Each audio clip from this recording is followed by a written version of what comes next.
many, many years ago. And I was always looking, as I was doing the show, I'm always looking in the balcony to see if I could catch him. And I didn't, but other people were talking about cold spots in the building and things like that. And that's like, that's not so unusual. It's an old building. It's like over 100 years old. But one of my co-stars and friends and fellow actors, Cherry's Jubilee, that's her burlesque name, and she's in the movie, and we were getting ready to do illusion and stuff, and she said when she was backstage, she felt someone come up and pat her on the head just as she was about to bring a prop out on stage to be during the actual filming of the show sequences, and she said when she turned around, nobody was there.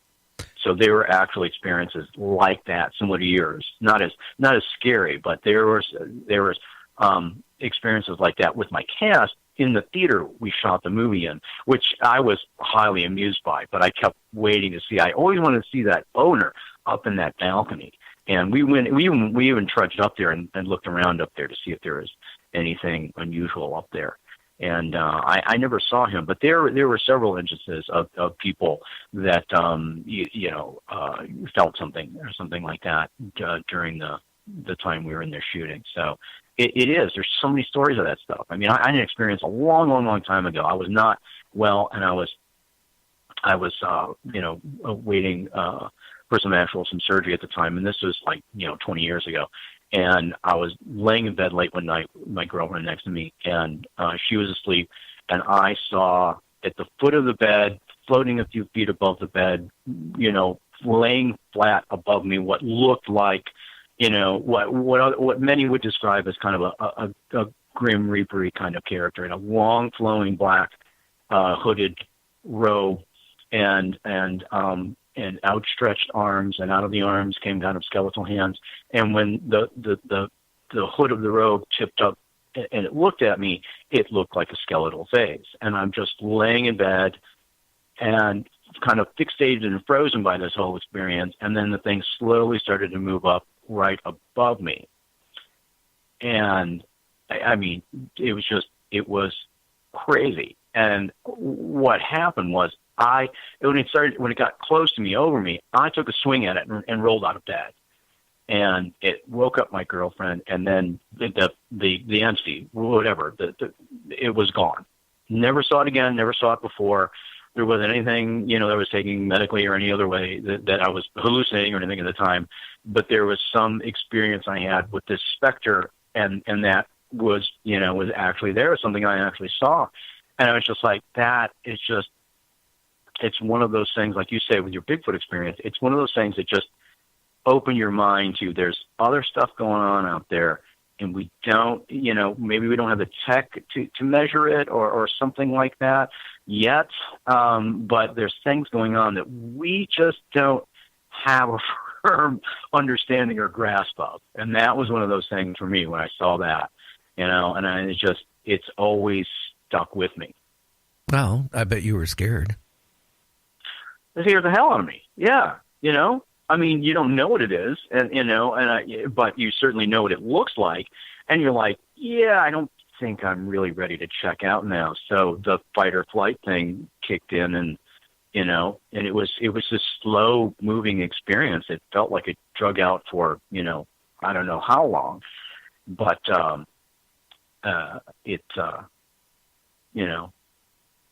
yeah. Yeah, it is. It's scary. It's exhilarating, and it's puzzling. But after that, you just kind of have to go on and kind of go on and contemplate it now and then and stuff. But what do you do with an experience like that? You kind of file it, and it's there, and you're always looking around and seeing. For a while, you're like, is this going to happen again? And then it doesn't. Yeah, that would really scare me. It's like, I think it would scare a lot of people. Yeah, like it's coming to get me and take me where maybe I don't want to go. Exactly. Yeah. No reaping today, please. Thank you very much. Now, hey, Ron, we talked and touched base with some of the movies you made. What was the one that you wish you never made? Oh, man, there's probably a few of those. Probably some of the small things that aren't even out there that did not even get finished and made. It's always disappointing to work on something that went out there. I mean, I had a very frustrating experience. There's one out there called the title is great, but it's actually just it's not. And I like the director. It is not a well-made movie at all. And it really didn't have a script, and it has not a lot of redeeming factors. And it's something called a Dracula's Orgy of the Damned. And I won't even touch base on that one. Oh, it's a great title. I mean, that alone tells you it's going to be kind of campy, but the director approached me and said, well, we're going to make this, and this is going to be kind of a Hammer horror film, and I, somebody offer you Dracula, you're going to take that. At least I was going to take that, because I mean, to be in the same role that Bela Lugosi, Christopher Lee, Gary Oldman all rock so well. You're just like, okay, yeah, I'd like a chance at Dracula, and of course I knew it would be a very different take, because I am not your typical looking Dracula with the shaved head and everything like that. It's a little more of that Anton LaVey-ish kind of look and everything. So it was a different take, but campy is one thing, but this was like Ed Wood on steroids.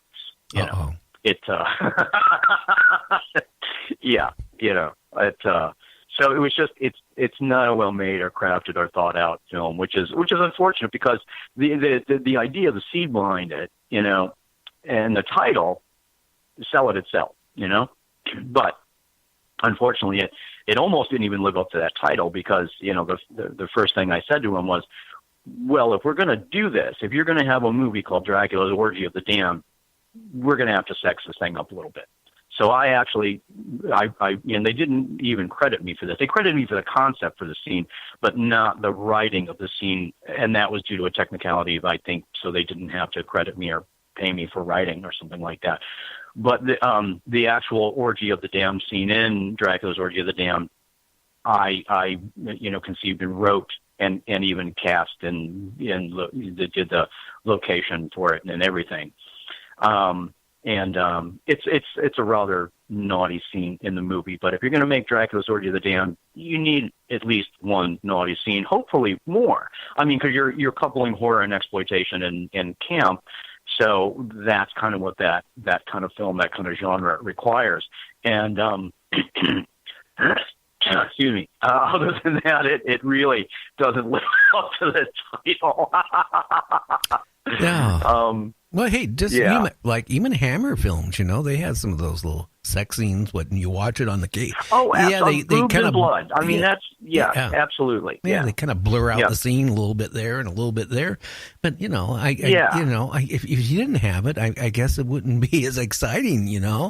I mean, Well, I mean, it kind of is. I mean, it's that whole mixing of it's sex and death. And that, I mean, in its essence, which is life and death and love and life, and it all gets down into that essence of that it's that exhilaration of those things, and that pardon the pun, but titillation of those things as well. Oh, yeah. And it is, and it just seems to be a staple of something that's always been kind of ingrained in especially in indie horror. And some of the old horror films, genre, a Hammer specific, for sure, and many others. But the whole boobs and blood. There's always going to be some nudity, female nudity, and some blood in your movie, and there is in Dark Realm as well to carry on that fine, outstanding tradition. Like I said, it's for the big kids, but it is there, and it is so much of that genre. That is a part of it, but it just gets back into that. For me, it just gets back into that, the whole sex and death of it all. I mean, because that's vampires, that's everything. It's all about, the lust and the seduction and that end. And then it is all about the exhilaration of, in that case, death or undeath. And that juxtaposed against the life and living and everything. It's fascinating. I mean, it's two. The two of I think our primal drives, our primal urges, right there. It is. Yeah, for sure. I mean, let's face it. A vampire, comes through your bedroom window, right? And you're a luscious blonde there laying, in a nightgown in your, bed. And the vampire, gives you that stare and, it's lust. It's horror. It's scary. I just, I've never seen a vampire movie, though, where the vampire goes into the window and it happens to be a nursing home. I'm sorry. I don't know why I said that.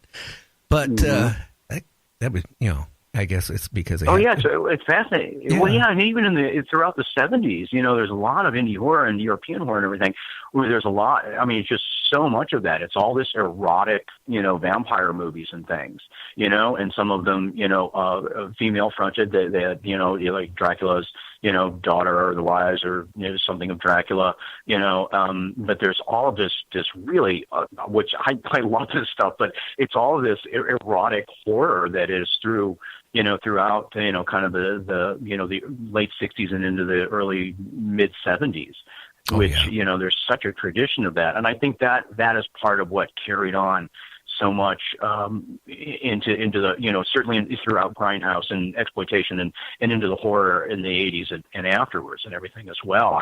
I'm actually working on a film, and we just wrapped shooting last weekend on a film called The Devil Frame, where I play Ramon, and he is, he runs a magic store, magic with a K, real magic store, and he's kind of the authority on the magic and kind of does a lot of the explanation of things in that, and goes along trying to advise the lead character in the movie, and it is a really fascinating movie that mixes ritual voodoo magic into the high-end art world, and it's really cool, and we're just finishing that now as well, and that it gets into that kind of erotic and occult tradition of filmmaking that throws all the way back in into the 70s and early 80s and things like that. And that should be out probably later this year. Yeah, I think too. Like you talk about voodoo. When you look at any of the old voodoo movies or you read about voodoo, there was a lot of sex. There's a lot of blood. There's a lot of casting spells and zombies and I mean that's what kind of you expect. I mean if you didn't have that, it'd be a boring movie.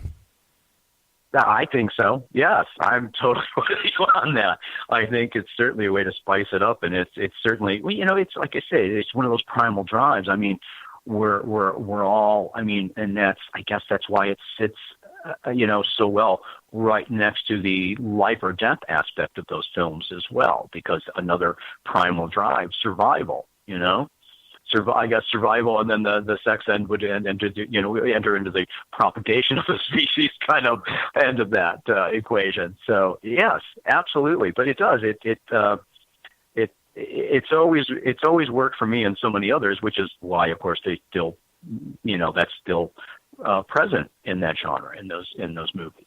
Oh yeah. Yeah. I mean, have you ever, done any Rob Zombie movies or anything like that, or? Not yet. I like a lot of his things. My favorite Rob Zombie film was still his first one. House of a Thousand Corpses is an awesome movie. I love that thing. I mean, so much of his stuff is kind of a throwback into 70s genre films and everything. But I still think that my favorite and the most successful one probably is really House of a Thousand Corpses, because those characters and that ride they go on, and I've met Sid Haig, and Bill Moseley, doing horror conventions with them and stuff like that, because they'll book me as a guest and as a performer, and I'll get to go hang out with these guys. And they could not say enough great things about both of those guys. And I love to watch their work, and I love to watch them in that movie, because it's all set around Halloween and all the craziness in there, and that whole storyline of, where it leads up to the very last thing, where you're always on the, kind of on this journey and finally wind up in the presence of Dr. Satan. It's crazy. I love that thing. And then Captain Spaulding, Sid Hagen there, ride my famous murder ride. That whole freaking thing is awesome.